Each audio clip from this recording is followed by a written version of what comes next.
ಗರ್ಭಿಣಿ ಪತ್ನಿಯನ್ನ ಕೊಲೆ ಮಾಡಿ ಬಳಿಕ ಪತಿ ಆತ್ಮಹತ್ಯೆ ಮಾಡಿಕೊಂಡಿರುವ ಹೃದಯ ವಿದ್ರಾವಕ ಘಟನೆ ಬೆಂಗಳೂರಿನ ಚೆನ್ನಮ್ಮನಕೆರೆ ಅಚ್ಚುಕಟ್ಟು ಪೊಲೀಸ್ ಠಾಣಾ ವ್ಯಾಪ್ತಿಯಲ್ಲಿ ನಡೆದಿದೆ. ಕುಟುಂಬ ಕಲಹವೇ ಈ ದುರಂತಕ್ಕೆ ಕಾರಣವಾಗಿರಬಹುದು ಎಂಬ ಶಂಕೆ ವ್ಯಕ್ತವಾಗಿದೆ.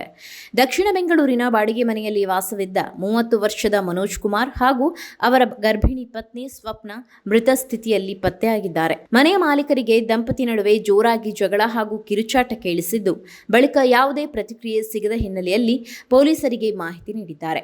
ಸ್ಥಳಕ್ಕೆ ಬಂದ ಪೊಲೀಸರು ಬಾಗಿಲು ಒಡೆದು ಒಳ ಪ್ರವೇಶಿಸಿದಾಗ ಮಲಗುವ ಕೋಣೆಯಲ್ಲಿ ಸ್ವಪ್ನ ಅವರ ಮೃತದೇಹ ಹಾಗೂ ಮತ್ತೊಂದು ಕೊಠಡಿಯಲ್ಲಿ ಮನೋಜ್ ಕುಮಾರ್ ನೇಣು ಬಿಗಿದ ಸ್ಥಿತಿಯಲ್ಲಿ ಪತ್ತೆಯಾಗಿದ್ದಾರೆ. ಪ್ರಾಥಮಿಕ ತನಿಖೆಯಲ್ಲಿ ಮನೋಜ್ ಕುಮಾರ್ ನಾಯಿಯ ಸರಪಳಿಯಿಂದ ಪತ್ನಿಯ ಕುತ್ತಿಗೆ ಬಿಗಿದು ಕೊಲೆ ಮಾಡಿ ಬಳಿಕ ಆತ್ಮಹತ್ಯೆ ಮಾಡಿಕೊಂಡಿರುವ ಶಂಕೆ ವ್ಯಕ್ತವಾಗಿದೆ.